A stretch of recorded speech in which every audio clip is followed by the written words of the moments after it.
Hello, everybody. Welcome to another episode of Music, Money, and Life. As always, this podcast is brought to you by howtolicenseyourmusic.com. If you are a singer, songwriter, if you play and write music, and you'd like to learn how to license your music in television shows, films, advertising, and more, visit howtolicenseyourmusic.com. Today I'm speaking with the Pennsylvania-based children's and world music artist who goes by the name of Daria. And Daria, I'll actually have you pronounce your last name. Well, my first name is Daria, and my last name is Marmaluk Kaziawano. And that's kind of why I use Daria, because it's just easy for children or people to say hello, Daria, and not have to attempt the last name. I'm not even going to try. I have a habit of screwing up people's last names, so I'm just going to stick with Daria. That's pretty straightforward. So, Daria, what I thought we'd do is if you could start by telling us a little bit about your career and how long you've been playing and performing music. I know you've been doing this quite a while. Yes, I've been playing since I was a little girl, and I'm in my 50s now. And between that time, I've really been able to travel all over the world with music. And that's just really one of the blessings. And when I speak to kids or families, I say this is a great way, if you're an artist, this is a great way to make connections between cultures and to kind of live your dreams, to travel to different countries, to learn about their music, to share the music you know. And in the process, I've always wanted to make CDs. So as I would go to different places or live in different places, I would learn from the elders or learn from the musicians and then be able to incorporate that into my music. And at this point, I've come to about 8 different languages that I speak and sing, Wow. At least conversationally. Perhaps I couldn't translate technical documents, but at least I can have a wonderful basic conversation and good enough to sing, good enough to be heard, to feel comfortable singing in that language with those people. And it's just Wow. a fun way of, not just making a living, but making a life. That's amazing. So you speak, at least at like a basic conversation level, 8 different languages. More or less, I'm much better at English, Spanish, German, Quechua, Indian from South America, and then also speak some Russian, some Yiddish, some Hebrew, some Arabic, some Haudenosaunee, which is known as Iroquois. And then whatever else I don't speak, I usually get coaching, so that basically I can sing in a way that I consider respectful. I'm pronouncing the words correctly, and they can see that I'm not just getting an A for effort. Wow, no, that's amazing. That's really impressive. I speak 2 languages. I speak English and Spanish. About 6 years ago, I started traveling to Latin America, and I ended up learning to speak Spanish fairly well. I'm more or less fluent. I definitely don't speak it perfectly, but I'm blown away by. I mean, it's hard enough to learn one extra language.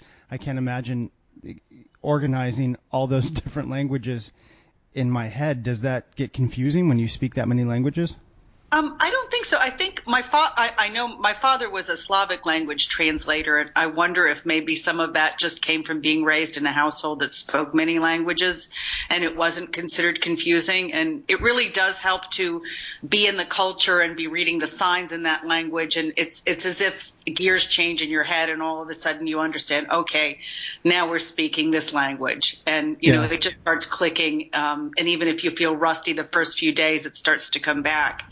But it's really beautiful. I mean, if you speak English and Spanish, doesn't it open new worlds of music to you? And I think that's what's so great about doing world music. Because it opens whole new worlds. They're not just beautiful sounds. They're not lovely melodies. You can actually understand what the lyrics mean, or you can understand the sense of longing, or you could understand the joy. And it's like it really does open doors. Yeah, no, for sure. I mean, in my case, I haven't thought of it in terms of opening doors musically, but it's certainly opened this door to a whole, amazing culture, which is Latin America. And when you travel, English is obviously a lot of people speak English, but there's a lot of places like in Central America and South America where the majority of people still don't speak English. So if nothing else, it just opens you up to meeting all these wonderful people.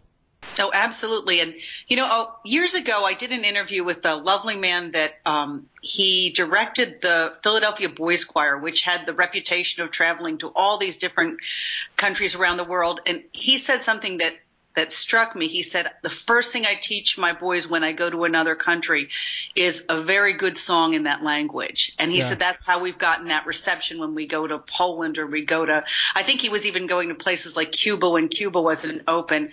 And he just really had that gift of understanding that it isn't about, hi, I'm here, I'm so great. No matter how good you are as a musician, he understood that you also had to kind of open the doors to the other culture so that audience sees your desire to appreciate them as well as accepting their desire to appreciate your talent. It just seemed like a really neat way. It was something I was already doing, but I liked how he explained it.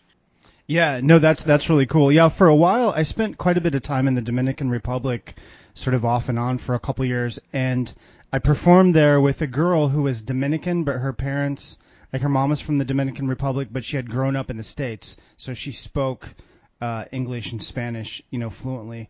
But we performed as a duo. We called ourselves Spanglish, and we did like sort of a hybrid of Latin music and pop music. And she would sing in both English and Spanish. So that was very cool, sort of catering to both audiences. Excellent. But I want to talk about you, Daria. I want to. I have a lot of questions for you. I know that you do this full time, right? You've been doing this, if I recall correctly, you've been performing and writing music full-time for a couple decades, right? Definitely. I think for a period of time I was also writing for music magazines, and then just the music and the number of live gigs kind of took over, which is really what you want as a musician. It was fun to write for. I wrote for Keyboard, I wrote for Musician. But at a certain point, you just realize what you want to do is make music all the time. And I also wanted to travel more again. And so, it's probably been over 2 decades. And it's, there are obviously financial ups and downs, especially in the last, since the last economic downturn. But you know what? Doing what you love is an amazing thing. And if you have faith, life seems to provide.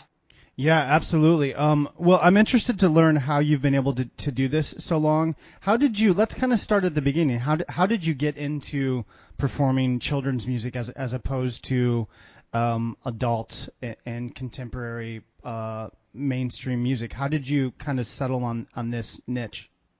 Well, I was always interested in music, and obviously I grew up loving all different kinds of music, including rock and roll.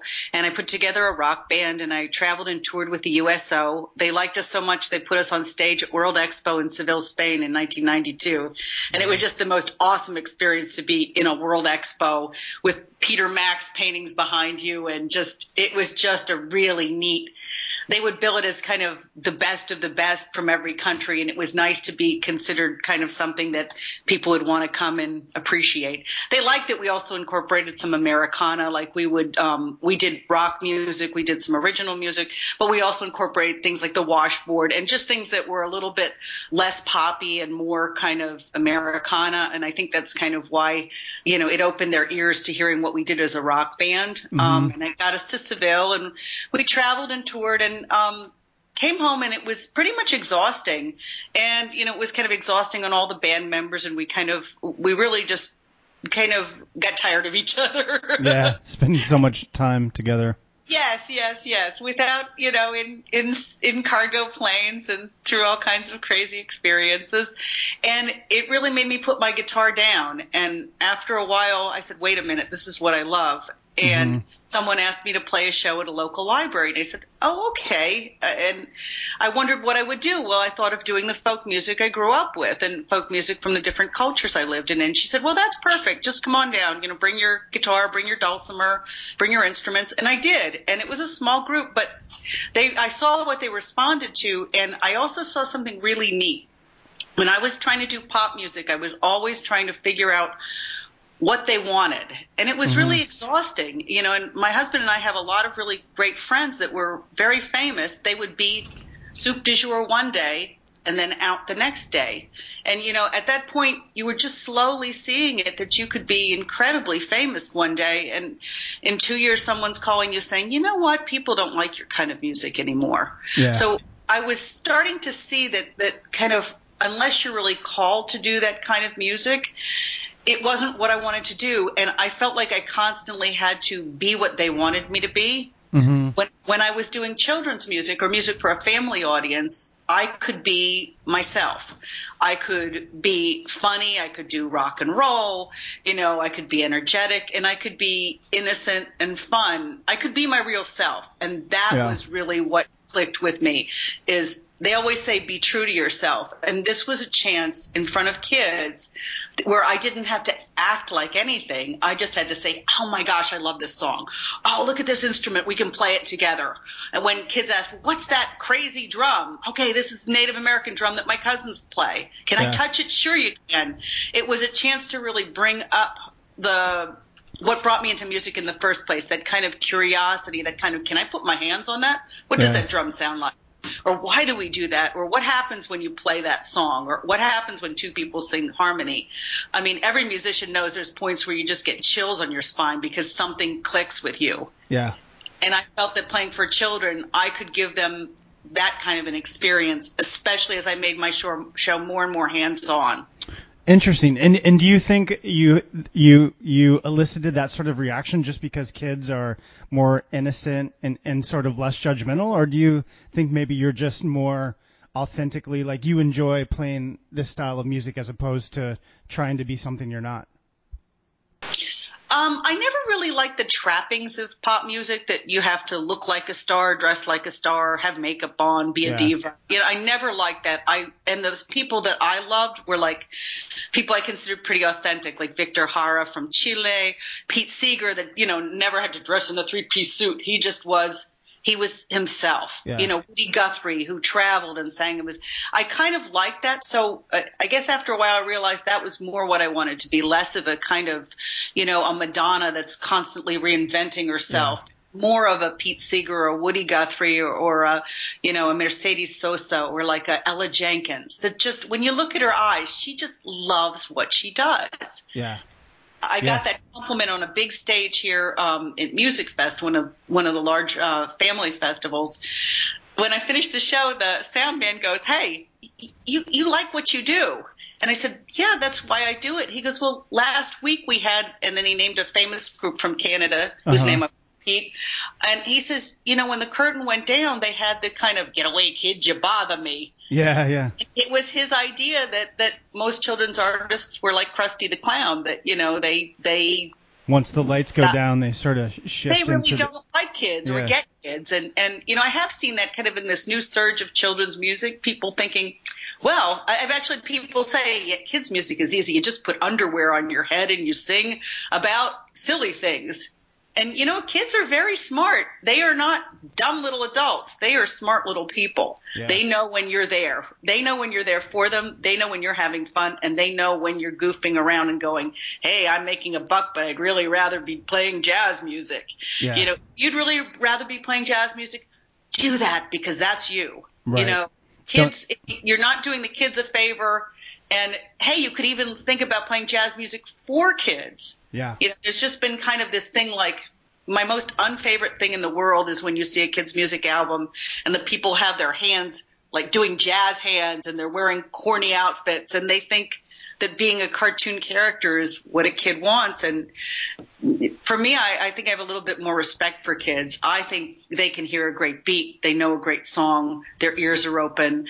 Their minds are open. And you don't have to dummy life down for them. You just have to be there.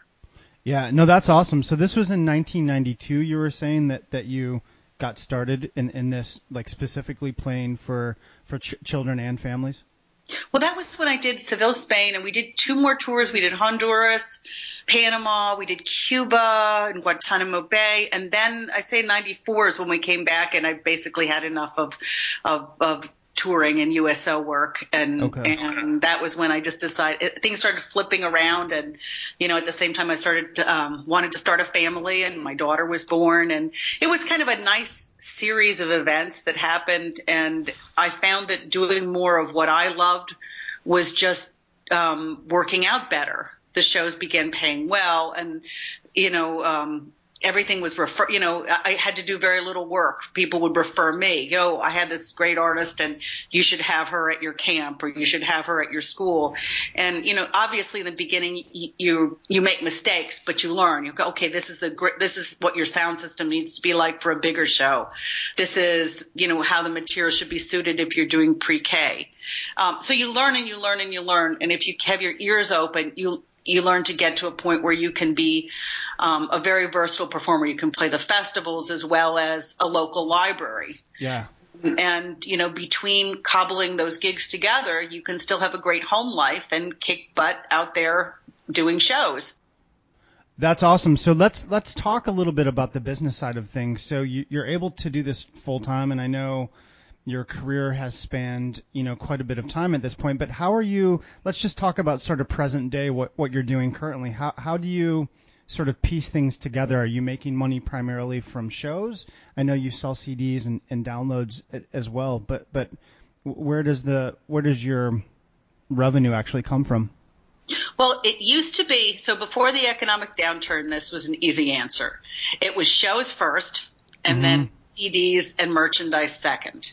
Yeah. And, that would rarely flip because I was doing a lot of shows, and I do pay 2 sidemen and I pay them full pay because I really do like to have, great musicians with me. Yeah. That's another thing, just, right now I'm pretty versatile. I can do my show alone and be self-contained, but I love coming out as a duo or as a trio because both of my guys are multiple percussionists, and one of them's a didgeridoo player and the other one plays bongos and bass. And, so I've liked that, somebody has a large budget, I can bring a trio, but if they have a limited budget, they can still get me and my 110 instruments. Yeah. So that's really helped. Since the economic downturn, the answer to that is a lot more complicated. Okay. Gig revenue's gone down, so I've gotten a little less of that. CD sales, I've had to just work harder. I've gone to digital downloads. I sell now through I'm looking at multiple income streams, so I'm on Teachers Pay Teachers and Syllabi, which are both educational websites that sell my MP3s and my ebooks as downloads. Okay, cool. And what I've done is when the gig revenue started to kind of cut back because of the economy, I also just wanted to be on the road less, and I started to write ebooks. So, for instance, I was able to do a CD of all music I'd learned growing up in South America. And when I did that CD, I started to realize, well, people aren't going to understand what these instruments are. So after quite a bit of back and forth, I ended up writing an ebook that's the companion to the CD. So the neat thing about that is you can now buy the CD, Cancioncitos de los Andes, Little Songs of the Andes, and you can buy the ebook, A Child's Life in the Andes. And that'll kind of give you, basically a really neat journey to the Andes, to Peru. You can learn all about chapchas, goat toenail rattles that we use, bombo drums, charanguitos, a little guitar-like thing that's made from an armadillo. So once the economic downturn happened, it was my opportunity to do something I probably wouldn't have done if I was busy. Yeah. So it was really good, and I've enjoyed that. I now have an ebook about 10 reduce, recycle, and rock out 10 Earth Day crafts from musical craft from recycled materials. I have 10 crafts for music in our schools month, and I have homeschool music journeys, and that explains instruments and shows activities and crafts from different world cultures. So cool. The downturn was a great chance for me to say, what do I know about and what do I want to share? That's awesome, Daria. Do you sell these ebooks on your website as well, or strictly through these other third-party websites? I do have them. I have a Store Envy shop on my website, and I really like that. But I find that customers come more regularly to Teachers Pay Teachers and to Syllabi. And I'm going to kind of also include Songs for Teaching, which is a third site that I've been back and forth with. And I find that the consumers, they either love one or the other. They go to the site and they love it, and therefore I want to be there. They go to that site and they're signed up for it and it's easy to buy, so therefore I want to be there. And obviously I've also done, the obvious. I've been on iTunes since the beginning, and I've been on, Amazon MP3, so that's just a given. Yeah. So yeah, exactly. Expanding. And I've been learning too to also just kind of repackage things. Sometimes if I've finished a project and something doesn't fit, I can still release a single. Sometimes I have homeschoolers come to me and say, gee, I'd like something for this topic. And I'm able to, piece together music and educational materials. And the truth is, it's a hoot. Even when people come to me and they say, well, what about that? Like friends were doing a unit on South Africa, and I'd gotten a chance then to come up with the history of the vuvuzela. If you've ever been to a soccer game, they're also called like the world's most annoying horns. Uh-huh. So that. Yeah. So I was able to do a craft on the vuvuzela and also learn the history in South Africa of it. So it's just been a really, really cool way of. I've always wanted to be a world citizen, and this keeps my chops up. The more I learn about different cultures, how they flow together, how they come together, how they move forward. It's just pretty exciting. Everything doesn't make it on my CDs, but everything contributes to kind of that sense of being a world citizen. And when people ask me questions, it's really funny because I love when sometimes people come up when I'm doing more native music and they go, what's that song mean? And I translate it for them word by word, and they're thinking, she was just going to say blah, blah, blah. It means that. Yeah. But when you do a song, I know what it means. I can explain to you what the lyrics mean, why we sing it that way, and that's the cool thing about what I do. I wouldn't want to do it with any less, I hate to use authenticity. I don't want to just be one of those people who goes, here's a song I learned from this. Yeah. Oh, here's a little of that culture, because I had an Iroquois teacher, and he said, never be a culture vulture. He said, people come and they take what's ours. They've taken everything, and sometimes they even take our culture. Yeah. So it really struck me, that was when I was a young girl, that to make sure I'm never being a culture vulture, that if I'm singing a song from a culture that I've also given back, or that the song's been given to me. Yeah. And I feel like in that way it's okay, or that there's a ebb and a flow, there's a giving and receiving, as opposed to just, hi, I have this opportunity, I'm taking your folklore. Yeah. I'm No, making from it. Yeah, I follow you 100%. No, it sounds like your heart's totally in the right place to me. So I want to get back to like performing live shows. So you were saying that was this in 2008, like when the economy started to kind of. That's when people started booking a lot less. And how much did gig revenue go down at that point? Oh, terribly. And has it gone? Have you found that it sort of started to go back up since then? Yeah, it's starting to slowly go up, but and my husband, he puts together recording studios. We almost paralleled. He found his business, did the same thing, and is slowly coming back. So yeah. I think it is kind of matching the economy and the hopefulness in the economy. But downturns can make you more diversified, and I think that's not a bad thing, Yeah, well, sounds like that's what happened in your case. But do you still do live shows, or do you just do them less?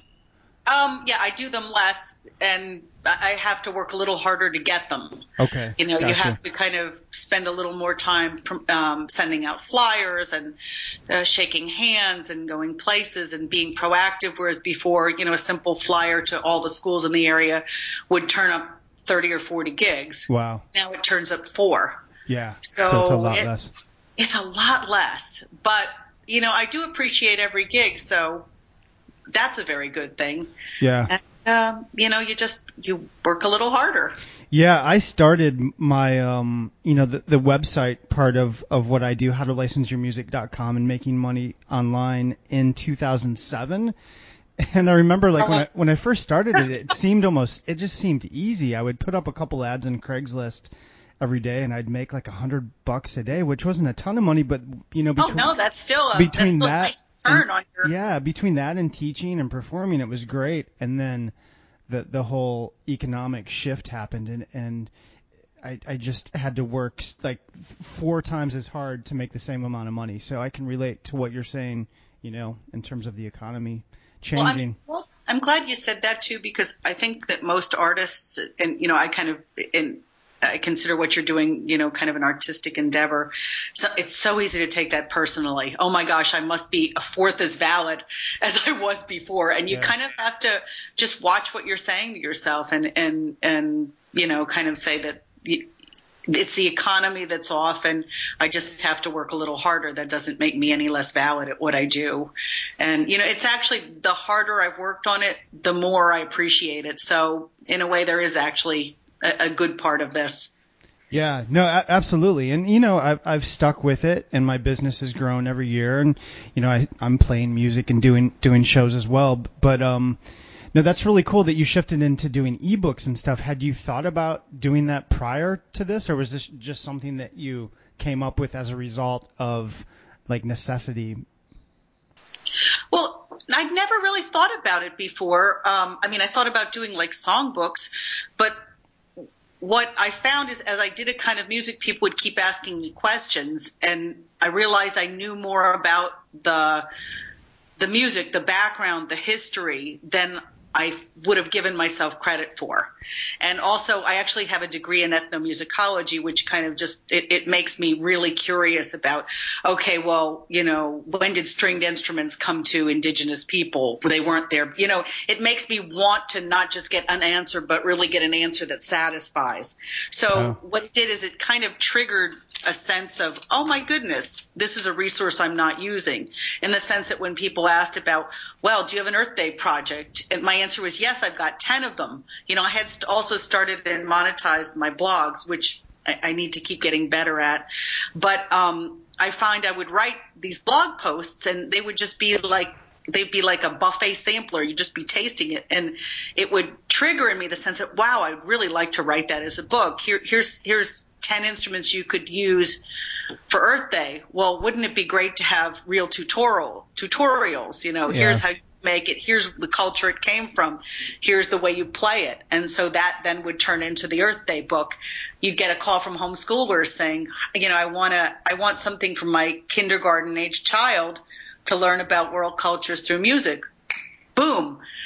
Instead of writing a blog post, I started to just put down notes for books. And I just love the format, because almost every book, they're PDF format. So if you just like one craft, you can go there and say, okay, I just want to print out this thing about the tongue rattle from Africa. There you go. You take it to school, or you take it to your youth group, or you take it to wherever, and you get a chance to make it. So it was kind of fun to play with it the way you play with the song. Okay, I need an extra verse here. Oh no, too many verses there. Oh no, we didn't go to the chorus there. Playing with books became kind of a neat artistic endeavor. You'd see what fit. And instead of playing with an album cover, I was playing with a book cover. Yeah. So it became a new creative outlet for you. Yes, absolutely. And you'd want to, by the end of it, you want to be as happy as when you're looking at an album cover with liner notes and go, wow, that's cool. I love how the CD cover matches I love how the art flows. And so it was a really neat way to keep doing what I was doing in music, but in just a slightly different format. And there is an educational income. There's an educational market that isn't just out there looking for entertainment. So I guess what I realized was that I know a lot about the music I play, and why not use that as a resource? Why not develop that as a resource? Okay, that's really, really cool. So you're doing ebooks and educational materials. Now, how many live shows a year do you perform at this point? I'd say it's probably about 60 to 80. Okay, so you're still performing quite a lot. Oh yeah, every month, on a good month it's 12 to 15. On a bad month it's 3 or 4. Okay. Gotcha. And that's just mainly because of, either holidays or low booking or that kind of stuff. And can I ask you how much you make per gig? Do you mind? Oh, no. Or how, on average? It totally varies for me. At the big festivals and things, I'm usually $850 to $1,200. In schools, I'm usually $1,200 to $1,400.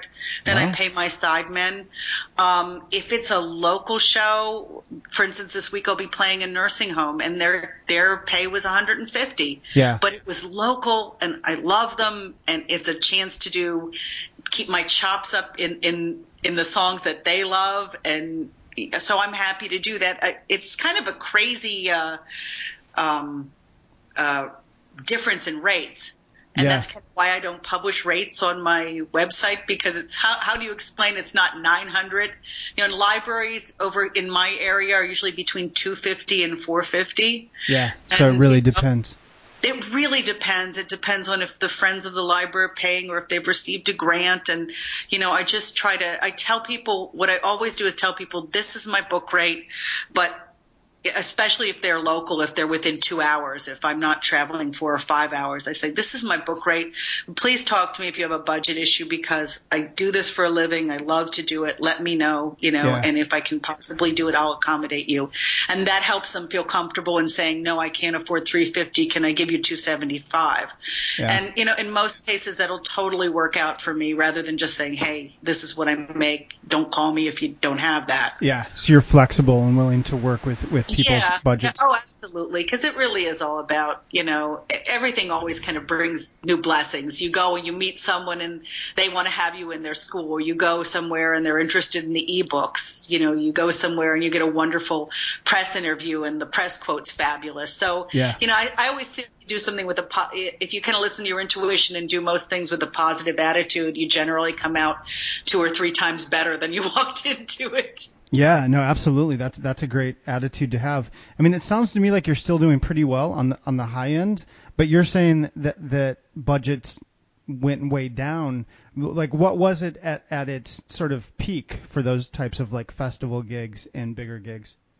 I'd say they were like in the 1,500, 1,600, you know, Okay. and now they're offering you 900 or 1,000 for a trio. Okay, gotcha. So it's split With, 3 ways, and then you have expenses and Yeah, all that you yeah. have to So take out of it. Well, that's schools regularly be, you know, the regularly without blinking an eye would be 1,200, and now I'm doing them for 800 or 900. And again, then you're splitting off, you know, your sideman pay and your travel, and yeah. it's still good, it's still workable, but you know, before it really did give you a buffer. Yeah, sure. Not as good as it was before, but it's still doable. That's cool. I wanted to ask you a little more. We'll kind of wrap things up here. We're over a half hour. But I wanted to ask you a little more about downloads and CD sales. How well do you do? How much music are you actually selling? Well, so through CD, well, it's kind of difficult to say, through CD Baby, and then I also sell through Teachers Pay Teachers and Syllabi. Yeah. I'd say I'm probably 4,000 to 5,000 a year. Okay. So a nice chunk of. It is, you know, it does, and you know, it goes up and down. Yeah. And I developed the sync licensing and developed more of my licensing, you know, kind of through your expertise. But yeah, I still do all right, but honestly, it can be a little difficult, and it also is a little difficult for me when I see people who have a little less respect for children that have been promoted into the market and that are making millions of downloads, and when you meet them, they're kind of very cavalier about not liking their audience. Yeah. So, you know, but I just have to keep my attitude in check. I met a very famous children's performer who had got the opportunity to speak for the kindergarten for NAFME in Washington, and he joked about how he had no idea what he was going to say to the people, but he was just going to say something. Yeah. And it bothered me that he was making, you know, 20 times the downloads, even though he's a fine musician.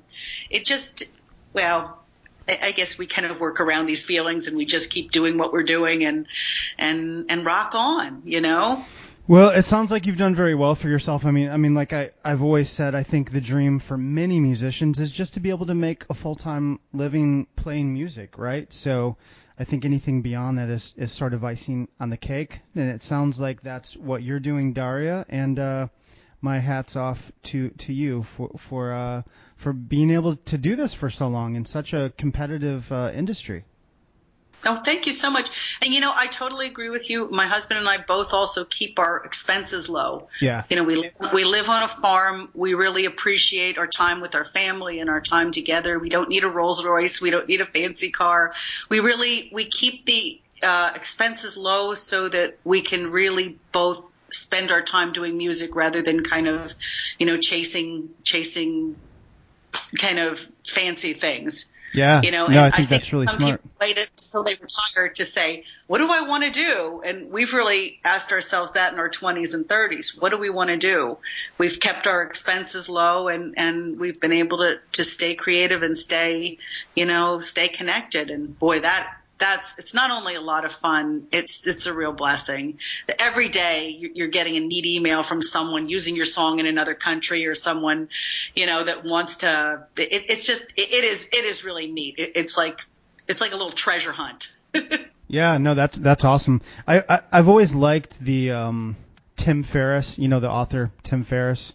Mm-hmm. I've liked his definition of wealth, which is, it's something like, it's not how much money you have, but it's how much time you actually have, right? So if you measure wealth in terms of time and being able to do things you enjoy, it gives you a whole different perspective on pursuing money. It's like so many people are tied into jobs where so much of their time is invested in working, and it's seems like it sort of defeats the purpose of having money if you don't have time to enjoy it. Oh, absolutely. And having spent as much time as I have in indigenous cultures, there's kind of this mindset that life is about finding out who you are and what you do well. And obviously you have to make a living, but there's just this idea that, nothing takes the place of walking outside to see the stars at night and the awe you feel, or, that moment when you're playing a song and the whole room gets electric. There's just a Zen moment. You can't wait till you retire to have that experience. And, otherwise you're kind of dying inside a little bit. And when I look at modern culture, it seems like people are kind of just out of necessity. They're making choices that maybe they wouldn't make if they got a chance to say, what do I want to do with my life? What do I really want to do with my life? Yeah. And hopefully as we evolve and the next generation comes out, they keep asking that question, how do we do life better? How do we enjoy more of life? How do we be more of who we are? And, hopefully generation by generation, we'll start all being kind of artists of the spirit. Yeah, I think it's a beautiful approach to life. I think it's a courageous way to approach life. It's not always an easy path, but it sounds like you've found your own niche, and I think that's very commendable. Excellent. And so likewise with you, I really appreciate you're doing what you do, but you are also sharing your expertise. And you're not just giving people, advice, you're giving them a leg up. And then when everybody succeeds together, then we really do have a better world. Absolutely. And I've always felt like I like the idea of giving back, and I was fortunate enough to be able to go to Berkeley, and my parents helped me do that. But, you don't have to go to a school like Berkeley to learn about music. And so I just love this idea of sort of giving back, and the fact that I can make a living doing this and for music. I'm going out to LA next week to record my latest CD. So, I feel blessed, that I'm able to do this. Wonderful. And I think the world, when they listen to your music, they just hear there's a special something in what you create. And I mean, that's going to be satisfying, in its own.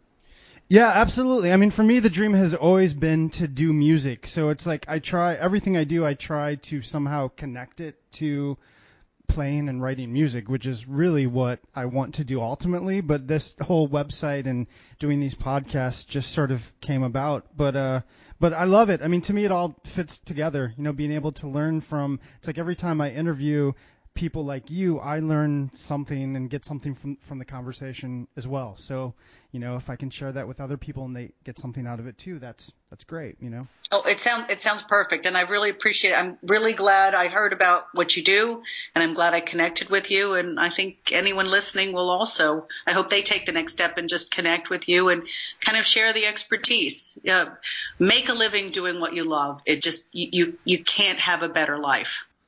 Awesome. Daria, thanks so much for coming on the podcast today. What I'd like to do, like we talked about before, I'd like to play one of your songs. So do you have a song that sort of comes to mind that you can send me that I can play at the end of this?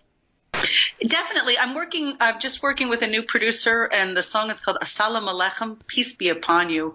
And it's written from the Muslim greeting, Peace Be Upon You. And the answer is, and upon you, peace. And we got a chance to do it with traditional Middle Eastern drums and kind of some neat, I think there's a saz in there playing. But it's a really neat song because it also, the reason I wrote the song was because I liked the idea that when you greet people, the greeting was peace be upon you.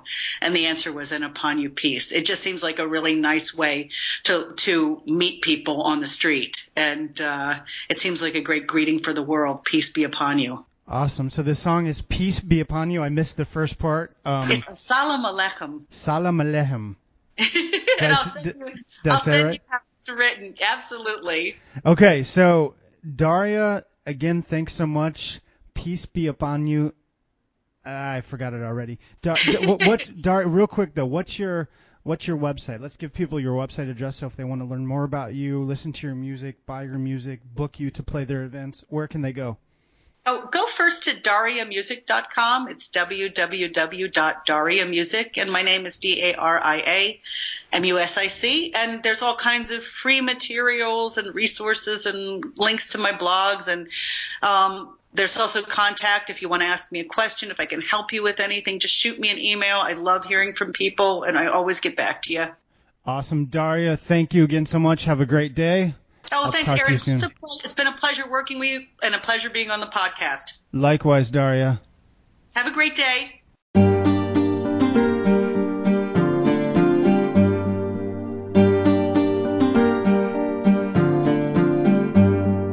Assalam alaikum, alaikum assalam. Assalam alaikum, alaikum assalam.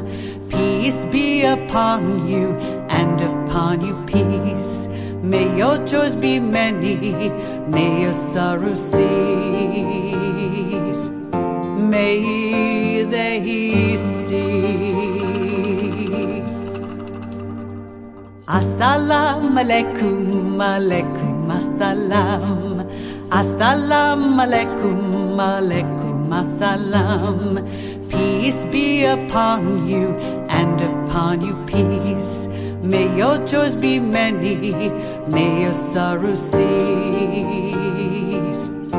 May they cease. Assalam alaikum, alaikum assalam. Assalam alaikum, alaikum assalam. Peace be upon you and upon you peace. May your joys be many, may your sorrows cease. May they cease.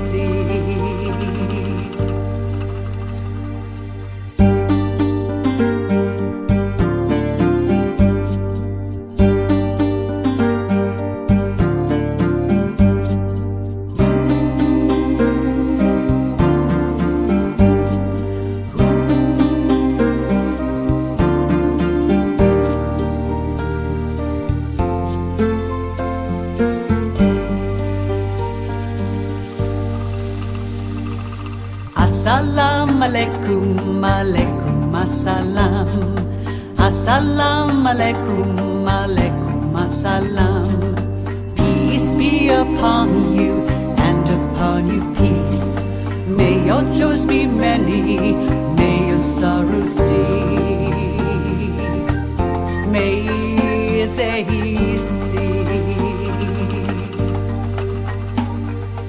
Assalam alaikum, alaikum assalam. Assalam alaikum, alaikum assalam. Peace be upon you and upon you peace. May your joys be many, may your sorrows cease.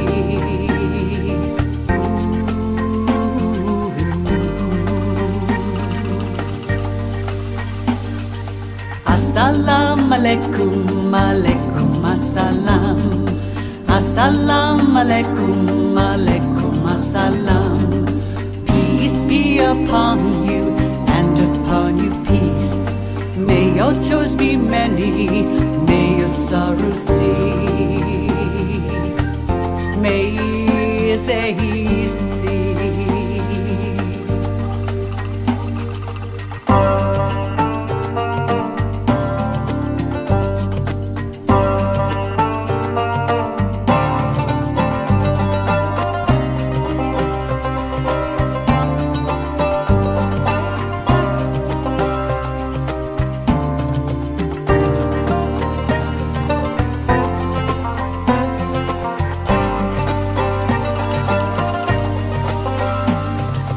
Assalam alaikum, alaikum assalam.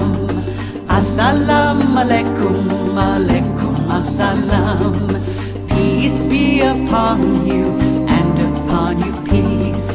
May your joys be many, may your sorrows cease.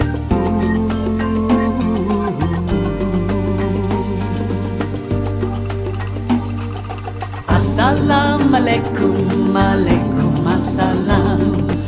Assalam alaikum, alaikum assalam.